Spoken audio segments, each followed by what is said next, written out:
Hello, everybody. Welcome to another episode of The Comic Source. Happy holiday season greetings to you all. We have a returning guest coming to the show to talk about a prose book that he actually has coming out for this holiday season. My pleasure to welcome back to the show Jim Krueger. Jim, great to see you, my man.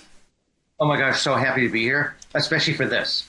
Yeah, so before we dive into the book, I got to ask, how was your Thanksgiving? Didn't eat too much, I hope. No. And in fact, I kind of wanted more. If never happens, I kind of wanted more this year. That's fantastic. Yeah, we went a little lighter this year. We didn't do a whole turkey. We just did the turkey breasts. And then, of course, we still had some. We had to get an extra one so that we made sure we had some for, turkey sandwiches after. But yeah, it was good holiday season. So, but anyway, everybody's going, all right, enough about the turkey. What's Jim here to talk about? Well, he's here to talk about the Frankincense monster and other creepy stories, which is a prose book I know you've been working on for a long time, Jim, and I know holiday seasons, of interest to you. So give us the elevator pitch for the book and talk a little bit about how the project came to be. Okay, so this is book one of two books. This is the first 13 stories. Next year, another 12 stories will come out. But I was raised in Brookfield, Wisconsin, with my mom taping advent calendars on the window, which didn't have chocolate on the inside, but you'd open a little tab and stuff like that. So my whole plan was to do a advent calendar of holiday horror because I love Halloween. I love Christmas. And there's this super strong tradition of ghost stories and monster stories and all those things told on Christmas Eve. And that's one of the really interesting things when we hear about Christmas and, these days it's become so commercialized, Santa and the reindeer and Rudolph and Frosty and all that sort of stuff. But and then before that, you had the whole Christianity thing with the birth of Jesus and, how that all plays in. But if you go back even further than that, really, the holiday has its roots in pagan mythology and the winter solstice, which is the shortest day of the year, so the night is extra long and super dark, what have you. And I think a lot of people forget that. And I think that's where a lot of this idea of kind of mysticism and magic and ghost stories. And I mean, one of the most famous stories of all for Christmas is obviously, Christmas Carol, Charles Dickens. And it's full of, imagery. And you go back and read that book, it's not full of holiday cheer. It's very much kind of this scary, spooky sort of horror story. So is that what you're going for here? Are you really trying to remind everybody, hey, Christmas has its roots in some really sort of spooky, interesting stories that we can tell? I'm kind of trying to embrace every aspect of Christmas. I mean, for a lot of people, this is a really sad time of the year. Mm-hmm. For a lot of people, they're feeling, and not just weather-wise, a certain coldness, a certain desire to, hope for a new year, even though it hasn't happened yet. And there's a melancholy and all that sort of thing. And I'm kind of embracing all of that. And I love that you mentioned Christmas Carol, of course, because even one of these stories is a prequel to the Christmas Carol. Yeah, it's really interesting. Yeah, it gets into the whole Jacob Marley discovering he's a ghost, and how does he try to save his friend Scrooge in the process? Yeah, it gets into the whole mythology and symbology of the chains that Marley is rattling and what have you. Yeah, fantastic story. And I kind of want to go through and we'll give a little hint about what each story is about. But before we get to that, in terms of structure, you mentioned wanting to do basically a 25 days, an advent calendar of Christmas here. Some of the stories are shorter. Some of them are a little bit longer. Was that something purposeful? Because certainly you could read these, one a day, leading up to Christmas. They're not, super long. They're not novel length or anything. Some are a few pages longer than others or what have you. But talk a little bit about, planning out the structure of the stories. Well, I never wrote them really thinking, ooh, this is the order the stories are going to be told. It was more like I wrote them when something Christmas-like affected me. And then as I start to prepare for this and then next year's book, I started to order them in a way that felt right to me. Like the first story in it is kind of this dumb, silly vampire story about a 17-year-old vampire who thinks he's a bag magnet for all of eternity, trying to find a place that's safe, during the holidays, and there's no place safe because of the holiday spirit. And but then it goes into deeper things, and there's sad things. And we talk about Christmas Carol, we think about Nightmare Before Christmas, but then there are also like old things like you know, The Little Match Girl, which is probably the saddest Christmas story of all time. And so, like, I wanted to do some of the sadness, but I wanted to do some of the gladness and some of the silliness and deal with lots of different things. Yeah, you have, the basically the title, the Frankincense Monster. That was a really interesting one. You mentioned the Jacob Marley. We have a crazy one with poisoned cookies. There's one that kind of focuses on Rudolph a little bit. So you mentioned, coming up with a sequel next year. Have you already written those as well, or are you still working on some of those? I've written some of next year's, but next year's will be called "I Saw Mommy Killing Santa Claus and Other Twisted Holiday Tales." Gotcha. And of course, that'll turn out to be a Krampus story. So, spoilers, of course, but and there's even a story in this year's that is a true story about my mom growing up in Nazi-occupied Poland on the run from Nazis and Russians alike, and a certain monster she met on her way. Yeah. Is that the one with the wooden doll? Yeah, that's the doll one. Okay. I have to say, of all the stories in the book, that one was probably my favorite. That was the one that got me a little choked up. It felt a little, I don't know. It felt just a little more kind of visceral than some of the other. Again, these are monster stories or ghost stories or creepy stories and that kind of thing. But that one felt kind of the most real, if you know what I'm saying.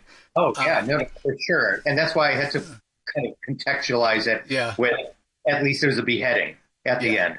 Yeah, I thought it was. I thought it was fantastic. And I know this is kind of like asking you to pick your favorite kid, but do you have a favorite? Is there one that stands out for you, or maybe one in this first volume I where have you're it like, right here, so I can give you a couple. I'm so excited that Jonathan Mayberry, yeah, of all people, did this great intro to it. But there are definitely some I really love. Like I really love Cole okay, yeah, giving away the big reveal. I love the Link, which is certainly our prequel to Christmas Carol. The Frankincense Monster, the Haunting Doll is my mom's story, and then finally, I love Evil Elf so yeah. much. That was a lot of fun. That one's a prequel. We're not going to tell you what it's a prequel to, everybody, but that one's a prequel in a way as well. And that's one of the things that I love about these stories. Some of them are just kind of out on their own, Peace Under Earth, and certainly the first story about the vampire. They're just kind of out there and they're fun and they're sort of light reads. But there's others, and you don't realize it right away. You're reading them, and then you kind of do the slow reveal of, oh, wait, this ties in or is a prequel or mentions characters, classic Christmas characters that I love. So that must have been a lot of fun for you. Hey, I'm going to go and I'm going to tie into A Christmas Carol, or I'm going to tie into, some of these other sort of holiday traditions or the stories that we know, Rudolph, I mentioned. So that had to be a lot of fun for you as a writer to explore those kind of things about these classic stories that maybe people haven't thought about, or I wonder what happened if. Yeah, well, and I mean, this is where it goes back to like even my comic book background and all the great things that like I learned from Stan Lee and Alan Moore and Grant Morrison and Frank Miller. It's always like in some of these cases, so like when the character appears on that first page of a comic book, even though these are prose, they have a story behind them. And what led them to this? What led them to ultimately this point where they cascade, where they bump into Christmas? And what does that look like? And so that was really fun. You're right. Yeah, and again, I think for the reader, it's a lot of fun as well because you're reading along, and okay, what's the next story going to possibly remind me of, or what have you? Then we have all these kind of Christmas traditions, and yeah, obviously we're talking about this doll story that true story or semi autobiographical about your mother and what have you. So you mentioned having those Advent calendars growing up. What other sort of Christmas traditions? What do you remember from Christmas when you were growing up that really says, okay, when this happens, I know it's Christmas time.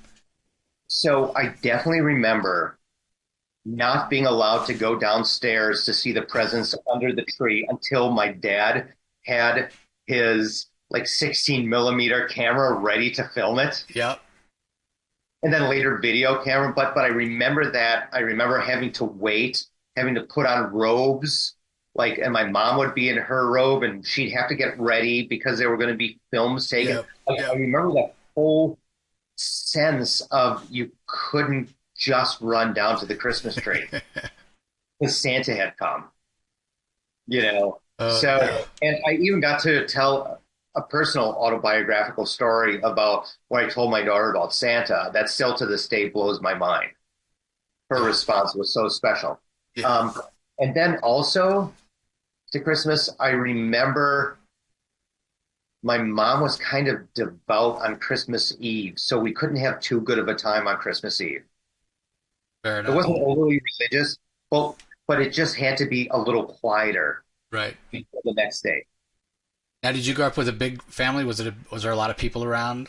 No, it was just me and my brother and my parents. Oh wow, wow. So for me, huge family. I have three sisters and two brothers, and then my grandparents. My grandfather was one of 10. My grandmother was one of 11. So just the sheer amount of chaos and people there was at my grandmother's house was insane, and that's what I remember about Christmas. Kind of the cacophony. And now we're all kind of spread out, and we don't do the huge gatherings anymore. And in a way, I like it because it's a little more peaceful. But in a way, I sort of miss the chaos, if you will. Um, Yeah. You know what? I grew up in Wisconsin, which I'm probably going to be returning to soon because my parents are of that age where they need extra help. mhm. Um, and there was always something cold and scary about Christmas too. Like it always felt like it was a part of Halloween still. Like Halloween begins it and Christmas ends Halloween. Right, And and that's that. how I've always approached it. And that totally fits with the mythology and the fables and the different stories and the scariness that even so many of the best Christmas stories tell. And so, I love that. I'm excited to go even probably not this year, but next year back to a place that's cold. Yeah, well, there's actually snow, and that's the thing. Wisconsin, not only snow there and cold, white Christmases and what have you. It's a lot further north, than living in Southern California. I grew up in California. Now I live in Phoenix. I've never lived in a place where it snowed or, a place where it gets dark at 4 o'clock in the afternoon and the nights are Yeah, really, yeah. really long. Especially when you talk about that winter solstice, like we were talking about, where man, it's only daylight for maybe 6 hours, and that's a long night. A night Yeah. lasts 18 No, hours. totally. So, and this kind of goes back to your earlier question, as like you mentioned, the Christian story and the different stories, and then the solstice and stuff like that. I wrote this specifically hoping to appeal to everyone. Like for this more spiritually minded, it's going to work on certain tones. Um, and for those people who just love the mythology of it, it's going to work on those. You know, I just want to be like, ultimately, if there's anything to a person's faith, it's bigger than anyone even thinks it is. And that's what I think Christmas is. It's bigger than we even think it is. So even with these 13 stories and next year's 12, it's almost just scratching the surface. Yeah, I mean it's a fantastic, diverse a collection of stories because Jim's right. Everybody, I mean, there's something in there for everybody. If you love Christmas like I do, you're gonna like all the stories. You'll have your favorites, of course. But yeah, it's a really eclectic selection of stories, and like I said, great bedtime story, great to read like one a day as you're leading up to Christmas and everybody. So I definitely recommend picking it up. So as we're winding down here, Jim, why don't you let everybody know where's this going to be available? Where can they pick it up? Well, you can get it on Amazon. That's really easy. Like if you want to get it on Amazon, but I'm always going to encourage people to get it from their local comic shop because I mean, those are my beginnings. All you have to do is go into your comic shop and say, "Hey, can you order this for me? Can you get this for me?" and stuff like that. It's not an expensive book. I think one of the lines, because my background was advertising, is that it's a perfect like stuffing stalker, stocking stuffer, Stocking stuffer, yeah. Yeah. stocking stuffer, even if there's still a severed foot inside of it. Um, because there's some creepiness to it. There's some like I feel like it's filled with a lot of Christmas tree sap at the same time as it's creepy and dark. But people can get it from comic shops and even ask to order it from comic shops. Like it's not too late, and Amazon is easy too. Yeah, and although these stories are creepy, it is kind of along those same lines, like we were saying, like A Christmas Carol, right? Like I think of that as like the level of creepiness. So it's not gory, it's not Exorcist level or something like that. It's just spooky and creepy, and plenty of holiday cheer, Christmas sap, as Jim said, but just really good stories that can engender conversations. And again, I cannot stress enough how great this would be as a bedtime story to share with your kids. So maybe you get it this year for them, like Jim said, put it in their stocking, and then you'll have it. You can start a new tradition. Hey, let's read these stories as we lead up to Christmas, because again, some of them tie into classic stories we know, like the Jacob Marley story, or Rudolph and that sort of thing, or they might tie into the things, the earliest beginnings of Christmas that you're not familiar with, but then it sends you down that rabbit hole of discovery, like again, a new tradition, a new holiday tradition you can start with your family. So, yeah, again, highly recommend it. I'll put a link, everybody, if you want to order it from Amazon, in the show notes. And on that note, Jim, is there a place that people should be following you online? You have a presence at all on social media if they want to follow your work? Probably my Instagram is the best. It's just I'm Jim Krueger. The letter I, the letter M, and then JimKrueger. Great. I'll put a link to the Instagram in the show notes as well, everybody. So if you're having trouble finding Jim, you can go there. So last question as we're finishing up. What are your plans for the holidays this year? I mentioned you're down in Southern California, so no snow, but do you have anything special going on this year for the holidays? A couple Krampus festivals that are happening this week. Nice. Because I love Krampus in the midst of everything. And family and friends hanging out. I usually always see It's a Wonderful Life at a old movie theater on Christmas Eve. That's kind of church for me. Wow, nice. And I'm sure I'll call my parents and they'll be like, "When are you getting here?" But they're in the Midwest, so it's more like my mom will be like, "Now, when exactly are you getting here?" It's a little witchy and Midwest. Bobby's mom from Bobby's World at the same time. Fantastic. Well, thanks so much for joining me, Jim. It's fantastic. I love the book. Thanks for sharing it with me. And yeah, Merry Christmas. Happy holidays to you and yours. Merry Christmas. Happy holidays. Thank you so much. Yeah, and to everybody that took the time to join us, whether you're checking us out on YouTube or the audio-only feed, Jim and I want to wish you happy holidays, Merry Christmas as well, and extend our gratitude for you guys joining us. We appreciate it as always, and we'll talk to you next time.